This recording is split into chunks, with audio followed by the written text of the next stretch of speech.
Captain Jake Morrison stood on the bridge of the New Horizon, watching the stars through the main screen.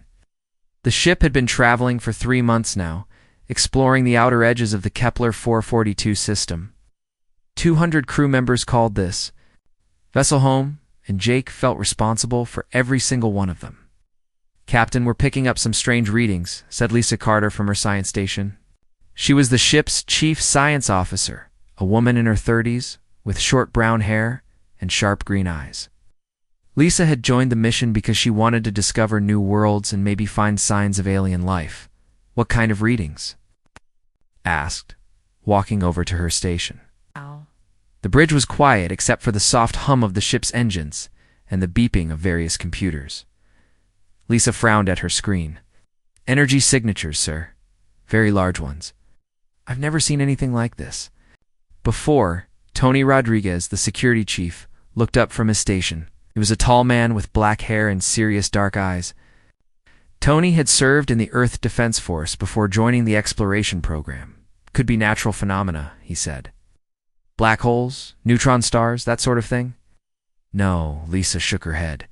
"These patterns are too regular, too organized. This looks artificial." Jake felt his heart rate increase. After decades of space exploration, humans had never encountered intelligent alien life.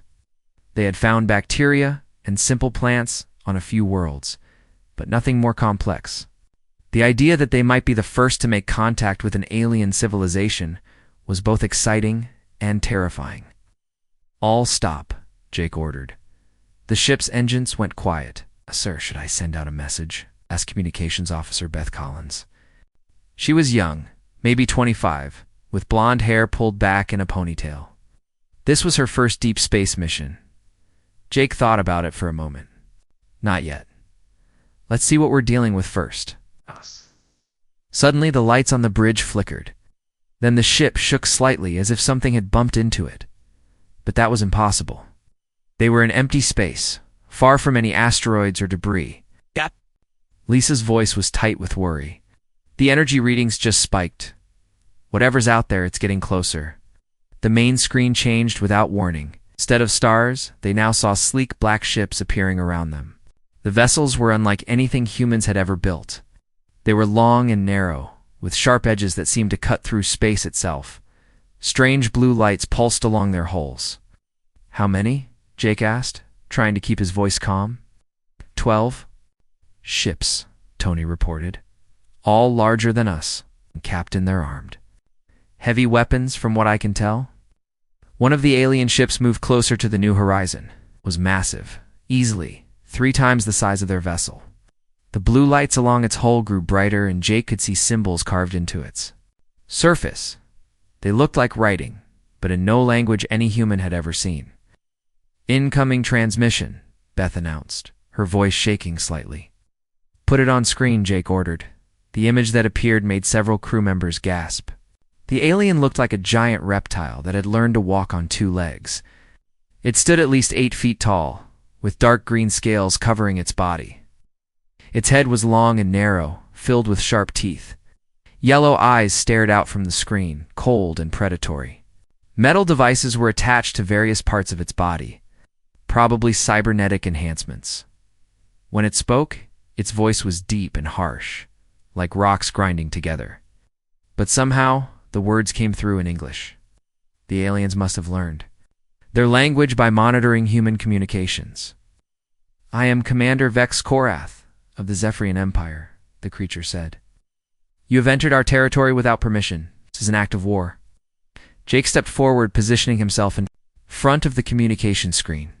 He had trained for this moment his entire career, but nothing could have prepared him for the reality of facing an alien species that looked like it could tear him apart with its bare claws.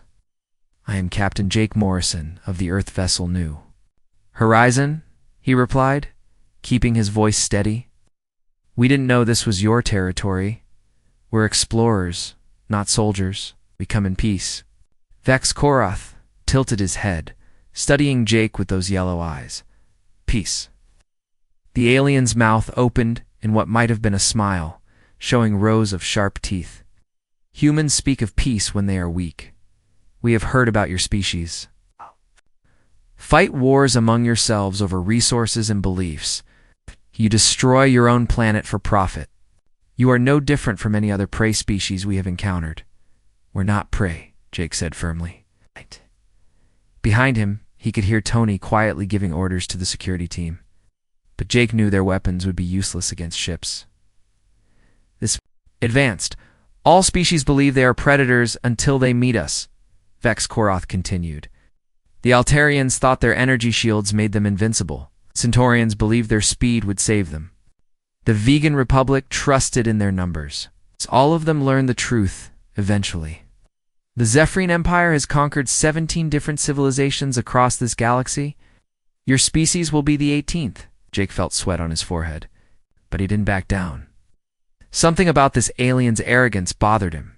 Yes, the Zephyrians were clearly more advanced, but they seemed to think that made them automatically superior.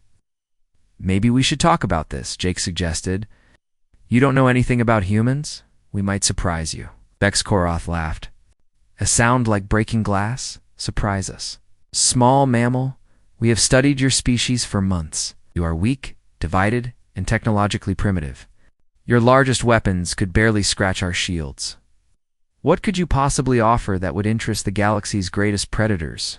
Try us, Jake said simply. The alien commander stared at him for a long moment. Jake could feel the eyes of his entire crew on him. Lisa was still working at her station, probably trying to find some way out of this situation. Tony had his hand near his weapon, ready to fight even though it would be hopeless. Beth was recording everything, making sure Earth would know what happened here. Finally, Vex Koroth spoke again. Very well, human, you amuse me. I will give you one chance to prove your species has value. If you fail, your ship and everyone on it will be destroyed. If you succeed, perhaps we will make your deaths quick instead of slow. The transmission ended, leaving the bridge in silence. Jake turned to face his crew. They were all looking at him, waiting for orders. Some appeared scared, others angry, but none of them looked ready to give up. Well, Jake said, managing a small smile, I guess we're about to show the galaxy what humans are really made of. The docking bay doors of the New Horizon opened with a loud hiss. Commander Vex Koroth stepped through, followed by 6 other Zephyrian warriors. Each one stood over 8 feet tall, their dark scales gleaming under the ship's lights. Metal implants covered parts of their bodies, and their yellow eyes scanned everything like predators hunting for weakness. Jake Morrison waited in the center of the docking bay with his senior officers. Lisa Carter stood to his right, carrying a tablet with her research data. Tony Rodriguez was on his left, his hand resting near his sidearm, even though everyone knew it would be useless against these creatures. Behind them stood Dr. Rachel Thompson, the ship's chief medical officer, and engineer Sam Walsh. Vex Koroth walked up to Jake and stopped just 3 feet away. The alien was so tall that Jake had to look up to meet his eyes. The Zephyrian's breath smelled like sulfur and metal. So, human, Vex said, his voice echoing in the large bay. You wish to speak? I am here. Impress me, or die. Jake took a deep breath. We want to show you that humans are worth more alive than dead.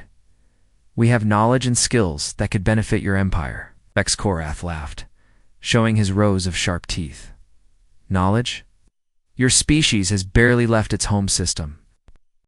Could you possibly know that we do not? Lisa Carter stepped forward, her tablet in her hands. She was nervous, but her voice was steady. Commander, may I ask you something about your people? The alien turned his yellow eyes to her. Speak quickly, female. Your species lives for a very long time, correct? Several hundred years? We can live for 800 years, if we are not killed in battle, Vex replied, clearly proud of this. Fact, Lisa nodded. I've been scanning your crew since you came aboard. Your people suffer from a genetic condition that causes your bones to weaken as you age. By the time a Zephyrian reaches 400 years old, their skeleton becomes brittle. Many of your warriors die not from combat, but from simple falls that break their bones. Vex Koroth's eyes narrowed. How do you know this? Our medical scanners can detect it, Lisa said. But more importantly, we know how to fix it. The alien. Commander was quiet for a moment. Impossible. Ow! Greatest scientists have worked on this problem for centuries. Dr. Rachel Thompson stepped forward. She was a woman in her 40s, with gray hair and kind eyes. Commander, humans have dealt with similar bone diseases for thousands of years. We've learned to treat them using a combination of genetic therapy and mineral supplements. The treatment is simple and completely safe. You lie, one or the other. Zephyrian warriors growled. No inferior species could solve what we cannot. Rachel looked directly at the warrior who had spoken. I can prove it. Let me run a detailed scan on one of your crew members. If I'm wrong, you can kill me. If I'm right, you let us show you the treatment. Vex Korath studied her for a long moment. You would risk your life for this? Yes, Rachel said without hesitation.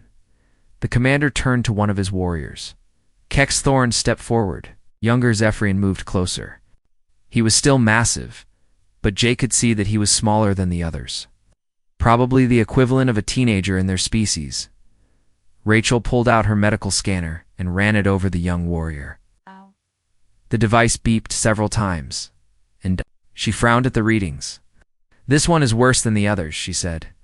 His bone density is already dropping, and he's young. Without treatment, he'll start having serious problems within 50 years. Kexthorn looked shocked. I feel fine. There's nothing wrong with me. That's how this condition works, Rachel explained. You feel fine until suddenly you don't. But we can stop it before it gets worse. While this was happening, engineer Sam Walsh had been looking at the Zephyrian equipment. He was a short man, with red hair and calloused hands from years of working with machines. Excuse me, Sam said. To Vex Korath. Couldn't help but notice that one of your ships has a problem. The alien commander's head snapped toward him. What did you say? Sam pointed toward the docking bay doors. Your flagship. Quantum drive is running hot. I can hear it from here. Frequency's all wrong. If you don't fix it soon, the whole system will break down. Our engineers say the drive is functioning perfectly, Vex said, but Jake could hear uncertainty in his voice. Your engineers are wrong, Sam replied. Hey! Look, I know you think we're primitive, but we've been working with quantum technology for decades. A different approach than yours, but the basic principles are the same. Your drive has a resonance cascade building up in the quantum field matrix. Give it another few hours and you'll lose your faster-than-light travel. One of the Zephyrian warriors whispered something to Vex Korath in their own language. The commander's expression grew dark. Our chief engineer just confirmed that the drive has been showing minor irregularities, Vex admitted. But our best technicians cannot identify the problem. Sam smiled. I can fix it. Won't take more than an hour, and I can do it with parts. From our own engine room, Tony Rodriguez had been watching all of this quietly, but now he spoke up. Commander, I've been studying your ship formations while we've been talking. What of it? Vex asked. You're good. Very good. But you have a blind spot in your defensive pattern. If an enemy approached from Vector 7 Mark IV, they could slip through your shields and hit your command ship before you could react. Vex Korath turned to stare at Tony. That is impossible. We have used these formations for 300 years. They are perfect. Tony pulled out his own tablet and showed a diagram he had drawn. See here? Your outer ships create overlapping fields of fire, but there's a gap right here. Small, and it would take perfect timing to exploit, but it's there. The alien commander studied the diagram. His expression grew more and more troubled as he looked at it. This is a theoretical weakness only, he said finally. No enemy has ever found it. Maybe because no enemy has ever survived long enough to tell anyone about it, Tony suggested. We're the first species to point it out because we're the first. Ones you've talked to instead of just destroying immediately. Vex Korath looked around at all the humans. Jake could see that the alien was thinking hard. Everything the humans had said was true, and the Zephyrian commander knew it. You offer medical knowledge, technical skills, and tactical advice, Vex said slowly. But what do you want in return? Jake stepped forward. Nothing. Nothing. Vex's eyes widened. We don't want payment. We don't want territory. We just want to live and explore the galaxy. Maybe we could learn from each other instead of fighting. Vex Korath was quiet for a long time. Finally, he spoke to his warriors in the Zephyrian language. Elenia, They responded with what sounded like argument, but he silenced them with a gesture. "You will come with us to our homeworld," he announced. "The High Council will decide your fate. But first, your engineer will repair our quantum drive. Your doctor will treat our bone disease. And your tactical officer will show us how to fix our formations." Jake nodded, agreed. As the aliens left the docking bay, Lisa moved closer to Jake. "Captain, do you think this will work?" Jake watched the Zephyrians disappear down the corridor. "I don't know. But for the first time since they showed up, I think we might actually have a chance." The journey to Zephyros Prime took 5 days. The New Horizon traveled in the center of the Zephyrian fleet, surrounded by the massive black warships. Jake Morrison spent most of his time on the bridge, watching the alien vessels through the main screen. Their technology was far beyond anything humans had ever built, but he noticed something strange about the crew. During the trip, several Zephyrian warriors had come aboard to observe the humans. They watched everything with intense curiosity, especially when the humans ate meals together or played music during their rest periods. The aliens seemed confused by these activities. "They don't understand why we do things together," Lisa Carter observed. She had been studying the Zephyrians' behavior patterns. Their society is built entirely around individual strength and combat ability. They don't have families or friendships the way we do. Dr. Rachel Thompson had been treating several Zephyrian warriors for the bone disease. The treatment was working perfectly, but she noticed something else during her examinations. "Jake, I think these people are lonely," she said during one of their private meetings. "They've spent so many generations focused on being warriors that they've forgotten how to be anything else." Meanwhile, engineer Sam Walsh had not only fixed their quantum drive, but had also improved its efficiency by 15%. The Zephyrian engineers were amazed by his simple but effective modifications. They followed him around the ship, watching everything he did and asking countless questions. On the 3rd day of the journey, something happened that changed everything. Cax Thorn, the young Zephyrian warrior, was practicing combat drills in the New Horizons cargo bay. Vex Korath had given him permission to use the space, and several human crew members had gathered to watch. The young alien was incredibly fast and strong, moving through complex fighting patterns with deadly precision. But during one particularly difficult maneuver, Kex lost his balance. He fell hard, hitting his head on a metal support beam. The impact was severe, and he collapsed to the floor, unconscious and bleeding. "Get Dr. Thompson now," Jake shouted. Rachel arrived within minutes, her medical kit in hand. She quickly scanned the injured warrior, and her face went pale. "It's bad," she said. "He has a severe head injury and internal bleeding. The bone disease made his skull weaker than it should be. If we don't operate immediately, he'll die." Vex Korath had been summoned as soon as the accident happened. He stood over his nephew's body, his yellow eyes filled with an emotion Jake had never seen in a Zephyrian before. It looked like fear. "Can you save him?" Vex asked, his voice barely above a whisper. "I don't know," Rachel admitted. "The injury's complicated. I'll need to work for hours, maybe longer. And even if the surgery goes well, there's no guarantee he'll wake up." "Our medical officers say he cannot be saved," Vex said. "They want to give him an honorable death before the brain damage becomes permanent." Rachel looked shocked. "You mean kill him? That is our way. A warrior who cannot fight is not truly alive." "That's not our way," Rachel said firmly.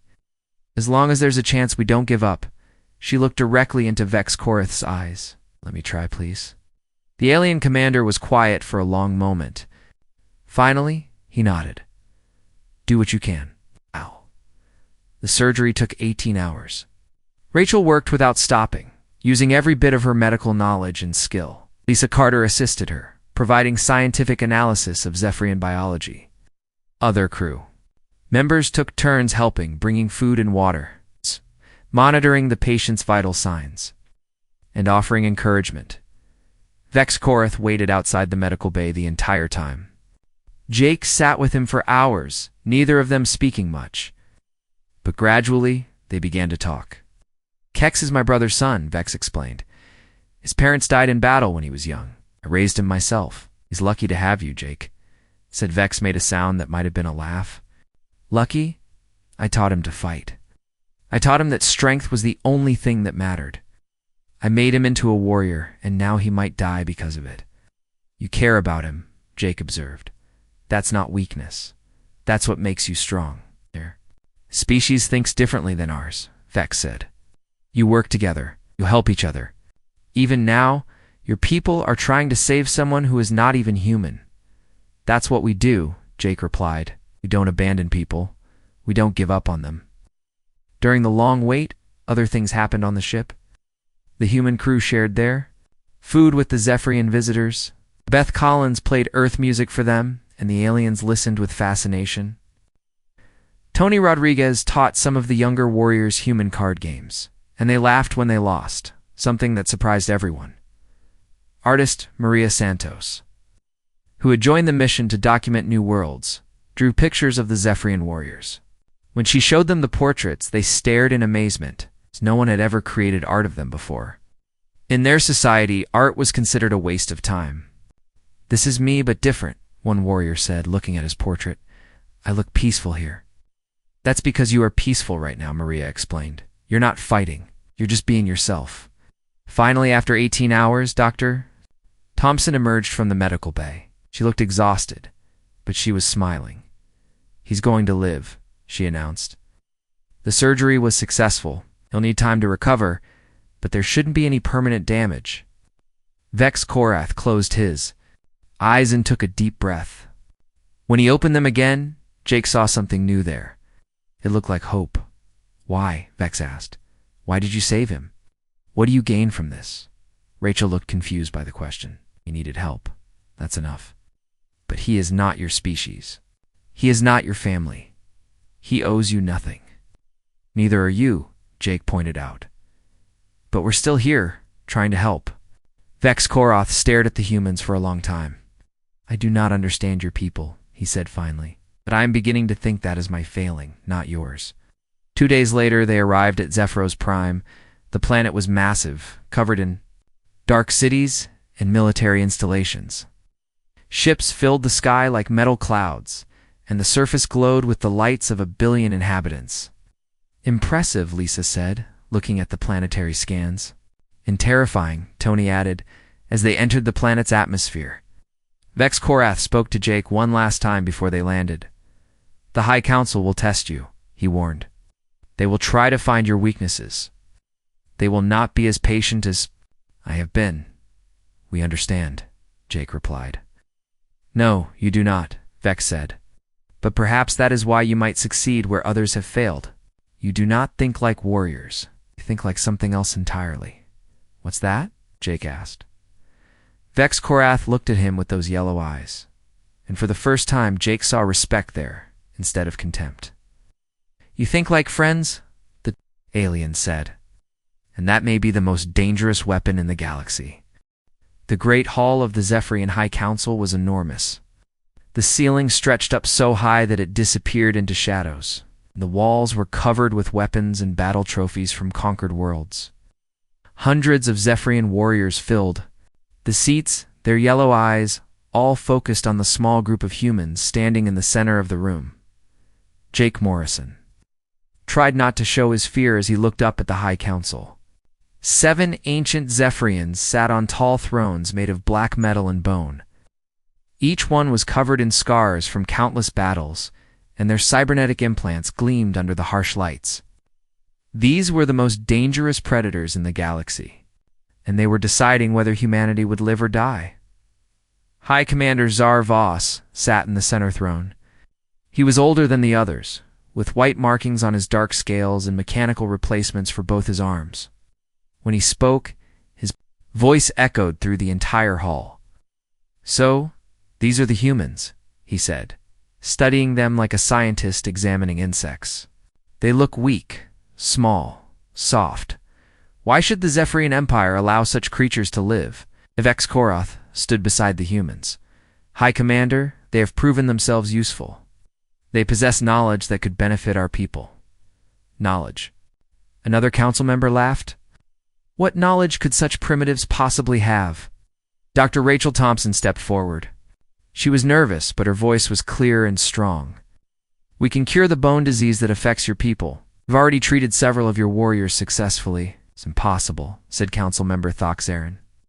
Our greatest scientists have worked on this problem for centuries. Your scientists looked for complex solutions, Rachel replied.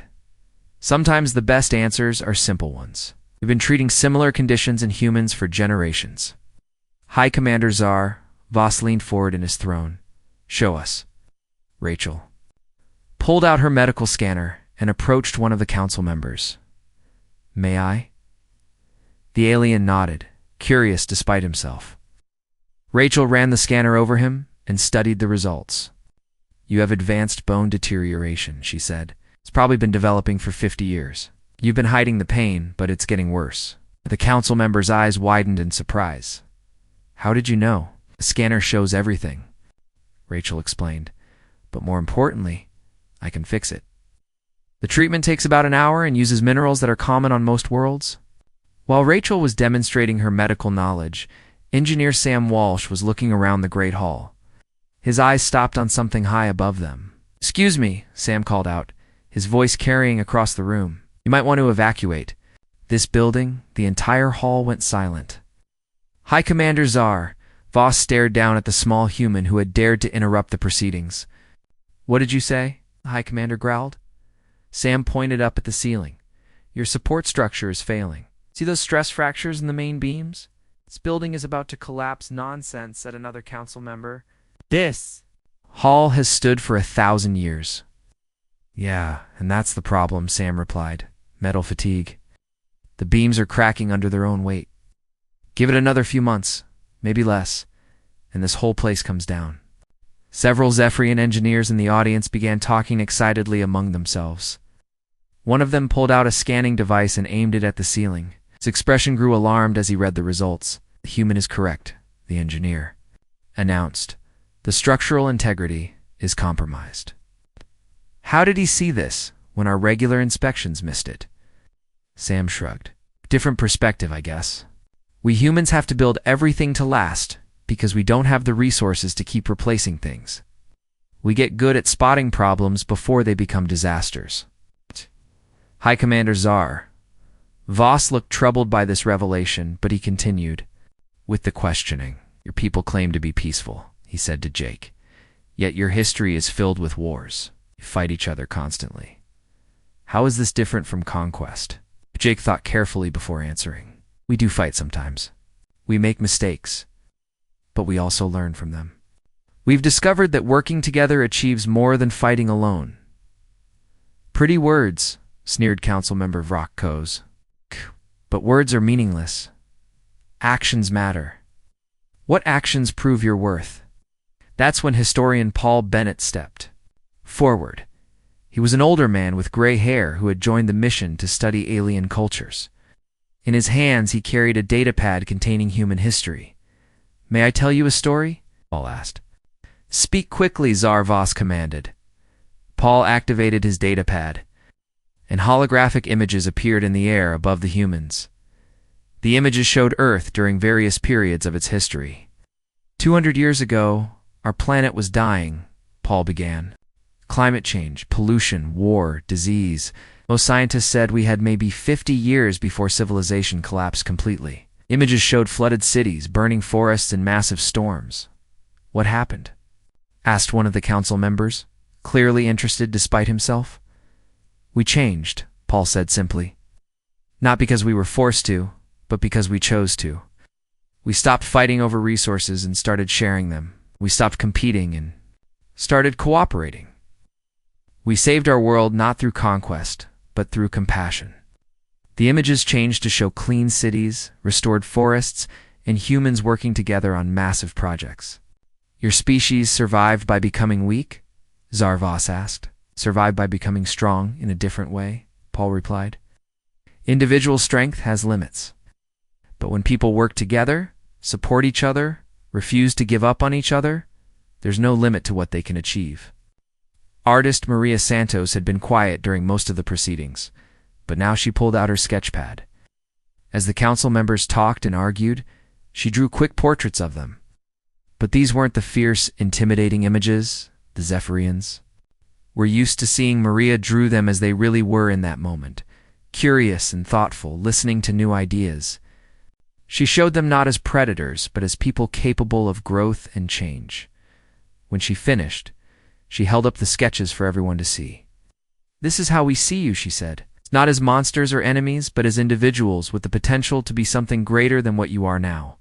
The hall was completely silent as the Zephyrians stared at the drawings. Many of them had never seen themselves portrayed as anything other than warriors.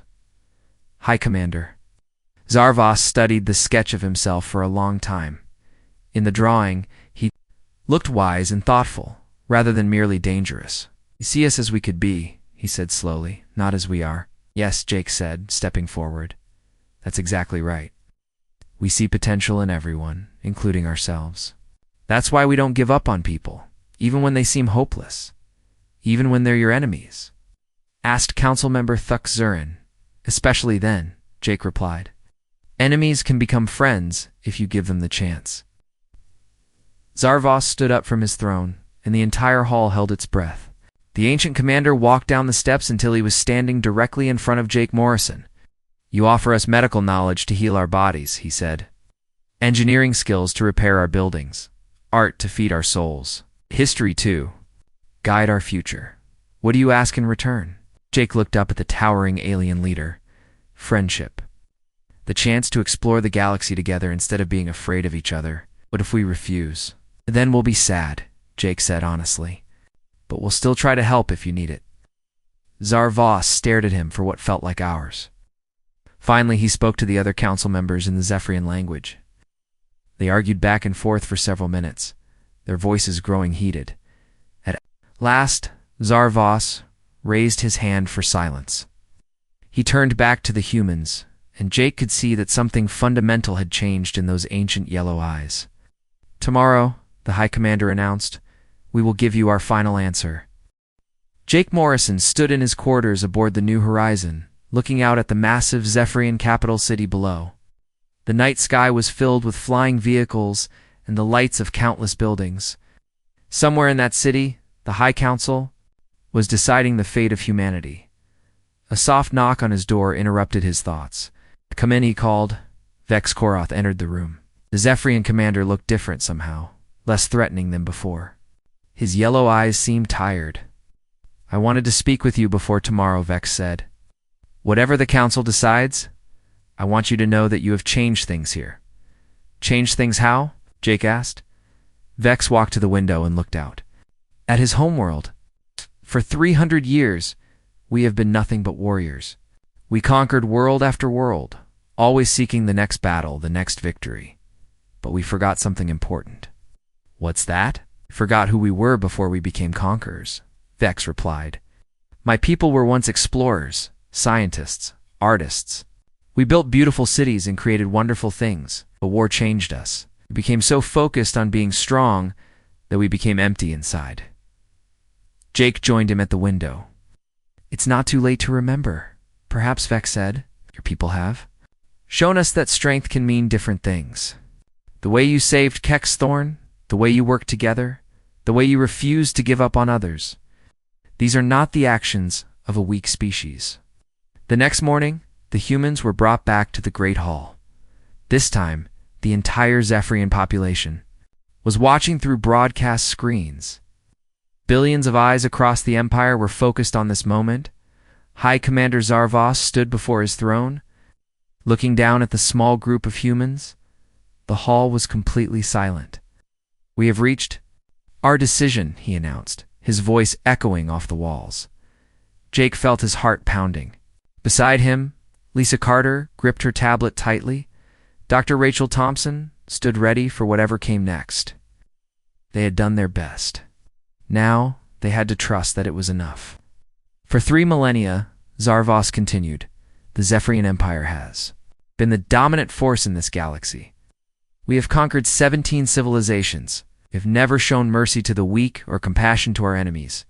The High Commander paused, studying the humans with those ancient eyes. "Oh, you humans have shown us something we had forgotten existed. You have demonstrated that true strength does not come from the ability to destroy, but from the willingness to build, not from conquering others, but from helping them become better than they were. Jake dared to hope. The tone of the speech was not what he had expected. You saved the life of our young warrior when our own medics said he could not be saved. You repaired our ships when our engineers could not find the problem. You offered us knowledge freely, asking nothing in return. You saw potential in us when we had forgotten it existed in ourselves. Zarvos stepped down from his platform and walked slowly toward the humans. Every eye in the hall followed his movement. Throughout our history, he said, we have believed that to bow before another was the ultimate sign of weakness. We have forced countless species to kneel before us as we conquered their worlds. The High Commander stopped directly in front of Jake Morrison. The ancient alien towered over the human captain, his cybernetic implants gleaming in the light. Today, for the first time in our history, we choose to bow not because we are weak, but because we recognize strength greater than our own. What happened next sent shockwaves throughout the galaxy. High Commander Zar Voss, supreme leader of the Zephyrian Empire, slowly lowered himself to one knee before Captain Jake Morrison. The great hall erupted in gasps and cries of amazement. Never in the 3,000-year history of the Empire had a High Commander bowed to anyone. The gesture was broadcast across every Zephyrian world. The entire population watched in stunned silence. But Zarvos was not finished.